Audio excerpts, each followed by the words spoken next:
to be back in County Durham this afternoon. I stood on this stage just over 3 weeks ago and I said that Keir Starmer's Labour Party had moved rather a long way away from Keir Hardie's Labour Party, and that we were now the party of the working man and woman. We were now the party in touch with patriotic, hard-working, decent, law-abiding people that believe in our country, that love its history. And Starmer didn't listen. No, he said in the House of Commons, he said that Nigel Farage will have the Conservative Party for breakfast. He said it at Prime Minister's Questions. But he missed a bit, which was we were going to have the Labour Party for lunch, and that's what we've done today. The scale of the victory is amazing.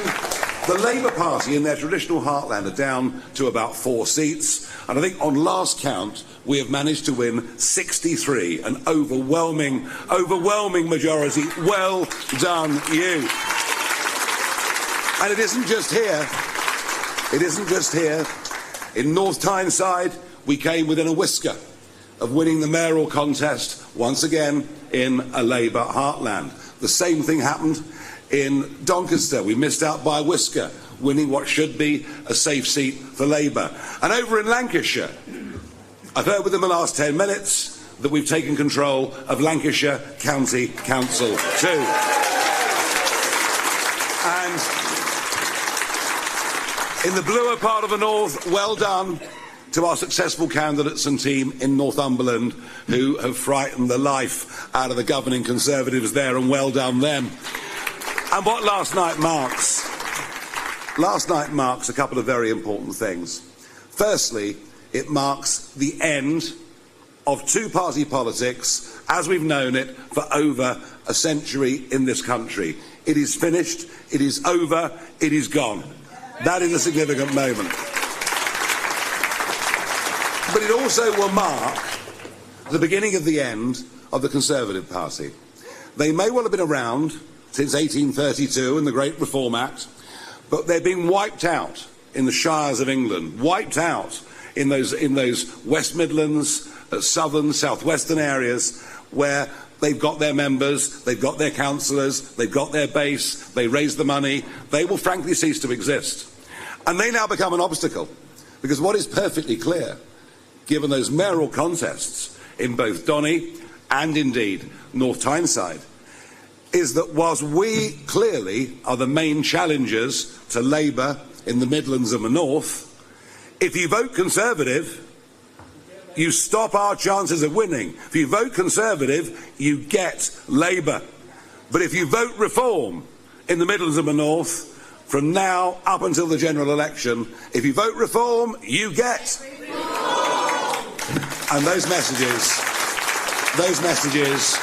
are big and strong and clear. And they're my big takeaways from what's happened here over the course of the last 24 hours.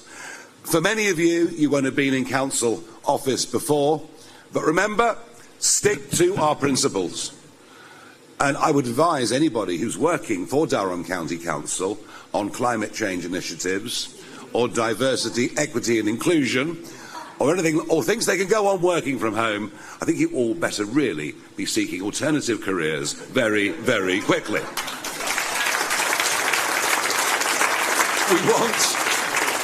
We want to give council taxpayers better value for money. We want to reduce excessive expenditure. We want to find out who the long-term contracts are signed with and why, and reduce the scale of local government back to what it ought to be.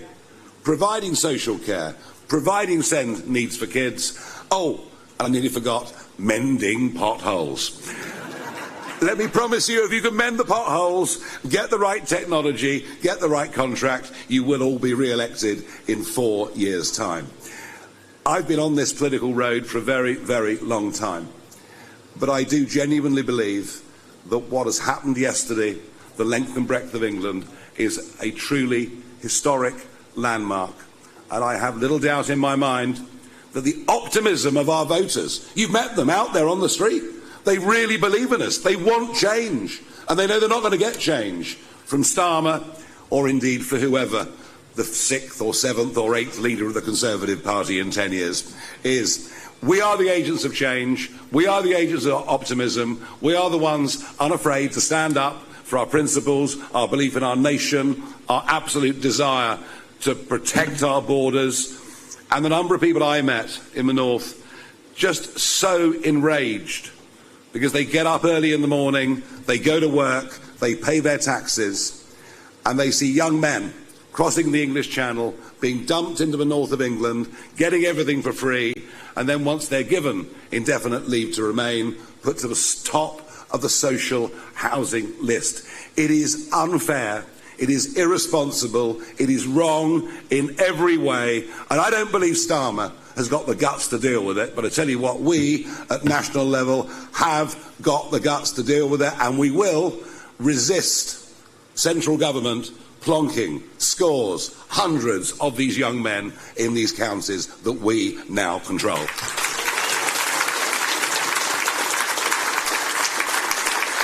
And I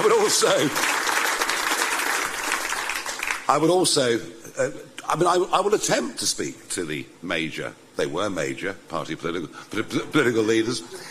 They're all in love with net zero. The Conservatives wrote it into law. Labour are now pursuing it with sort of religious fervour that Ed Miliband applies to it. And you and I both know that the Labour Party promised to reduce national bills by £300, and when they've gone up £300, and that we now have the most expensive energy in the world because of lunatic net zero policies that are deindustrialising Britain. Let's be clear, we want to produce our own gas, our own oil, make our own steel, make our own copper wire. We want to reindustrialise Britain, reindustrialise the North, and give men and women well-paid, skilled jobs and a sense of pride in their community and what they do. And we can't do that from Durham County Council, but we can set the markers for how we intend to govern. You have cleared a very important hurdle today, and next year we'll clear those hurdles in the Welsh and Scottish parliamentary elections. And I believe, as I think you believe, we really will make history and win the next general election. Thank you, everybody, for what you've done. Thank you. Thank you.